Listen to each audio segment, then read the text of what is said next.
want you to tell all your friends about me. What are you? I'm Batman. Batman, 1989, is often credited as the film that redefined the superhero genre, bringing a darker, more serious tone to comic book adaptations. Directed by Tim Burton, it introduced audiences to a Gotham City drenched in gothic atmosphere and a Batman who was far removed from the campy iterations of the past. The story begins in Gotham City, a metropolis overrun with crime and corruption. The city's citizens live in fear, and even the police are often in the pocket of the powerful crime bosses. However, an urban legend begins to spread, a figure in the shadows known as Batman, who takes the law into his own hands. This vigilante is Bruce Wayne, played by Michael Keaton, a wealthy industrialist haunted by the murder of his parents when he was a child.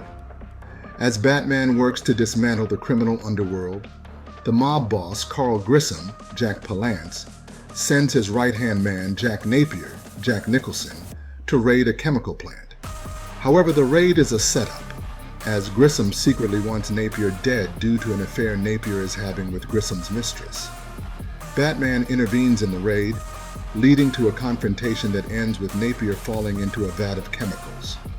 Presumed dead, Napier resurfaces, grotesquely disfigured and completely unhinged, transforming into the Joker, one of the most iconic villains in cinema history. The Joker embarks on a reign of terror across Gotham, hijacking the city's airwaves with maniacal broadcasts and poisoning consumer products, causing deadly fits of laughter in unsuspecting victims. His chaotic schemes culminate in a plot to gas the entire city during a parade, all while he taunts Batman, daring him to stop him. Meanwhile, Bruce Wayne's double life becomes increasingly complicated as he develops a romantic relationship with Vicky Vale, Kim Basinger, a photojournalist determined to uncover Batman's true identity. As the Joker's plans unfold, Bruce Wayne delves deeper into his past and uncovers a haunting connection between himself and his nemesis. The Joker is revealed to be the man who murdered his parents all those years ago. This revelation pushes Batman to confront his darkest fears and finally brings the battle between Batman and the Joker to a head. The film's climax takes place in Gotham's towering cathedral, where Batman and the Joker face off in a final, brutal confrontation.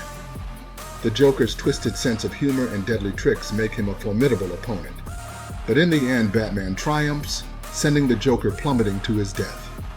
Gotham is saved, and Batman emerges as the city's silent guardian, leaving a signal in the sky as a promise to continue his fight against crime. For a long time, Batman, 1989, was a film I'd only seen in bits and pieces, catching random scenes on TV here and there. But about a month ago, I finally sat down and watched it from start to finish. And what an experience it was. It's fascinating to see how this movie laid the groundwork for everything that followed. Without Batman, 1989, it's hard to imagine we would have ever seen Batman, the animated series, which borrowed heavily from this film's aesthetic and tone.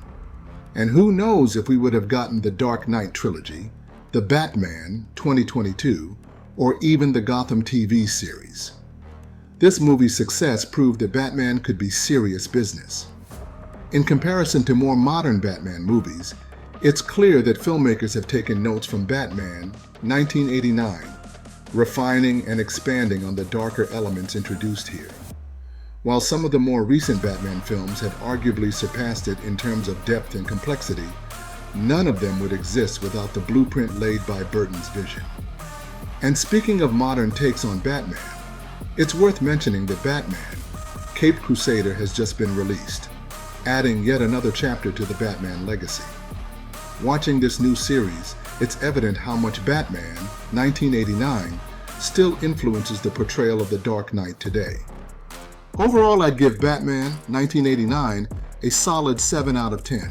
It's a must-watch for any Batman fan, but it's also interesting to see how much the character has evolved since then. If you enjoyed this review, be sure to check out my YouTube channel, Let's Run It Back, where we dive into all things nostalgic in media and culture. Don't forget to like, subscribe, and hit that notification bell so you don't miss any of our deep dives into classic films, TV shows, and more. Keep the nostalgia alive.